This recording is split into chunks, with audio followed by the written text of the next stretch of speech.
আসসালামু আলাইকুম এভরিওয়ান, আশা করি সবাই অনেক ভালো আছেন। আজকে আমি তৈরি করে দেখাচ্ছি চিকেন চিজ স্যান্ডউইচ। খুবই সহজ একটা রেসিপি। আমি যেভাবে তৈরি করেছি সেই ছোট্ট একটা রেসিপি আজকে আপনাদের সঙ্গে শেয়ার করছি। এই রেসিপিটা আপনারা সকাল এবং বিকালে নাস্তা হিসেবেও তৈরি করতে পারছেন, বাসাতে গেস্ট আসলে তাদের সামনেও প্রেজেন্ট করতে পারছেন। এখন চলে আসি আমার মূল রেসিপিতে। প্রথমত আমি এখানে একটা প্যান নিয়েছি, দেন তেল অ্যাড করছি, তার সঙ্গে একটু জিরা এবং চিকেনটা অ্যাড করে দিচ্ছি।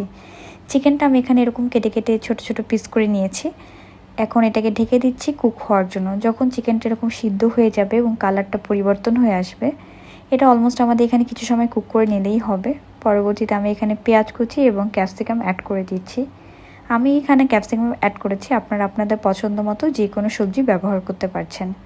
এখন এখানে একে একে শুকনা যে গুঁড়া মশলাগুলো আছে সেগুলো অ্যাড করছি। প্রথমত আমি এখানে লবণ অ্যাড করেছি, তার সঙ্গে অ্যাড করেছি মরিচের গুঁড়া এবং পরবর্তীতে হচ্ছে আদা রসুন। এগুলো সব আপনারা আপনাদের পরিমাণ মতো ব্যবহার করতে পারছেন।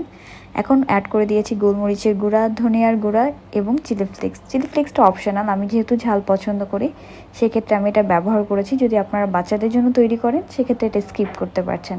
এবং সবশেষে আমি এখানে জিরে গুঁড়ো অ্যাড করে দিয়েছি। এখন এটাকে কিছু সময় 2 থেকে 3 মিনিট একটু কুক করে আমি এখানে টমেটো সসটা ব্যবহার করেছি। আপনারা চাইলে পছন্দ মতো চিলি সসও ব্যবহার করতে পারছেন। দেন আমি এখানে 2 থেকে 3 মিনিট নেড়ে চেড়ে নিচ্ছি।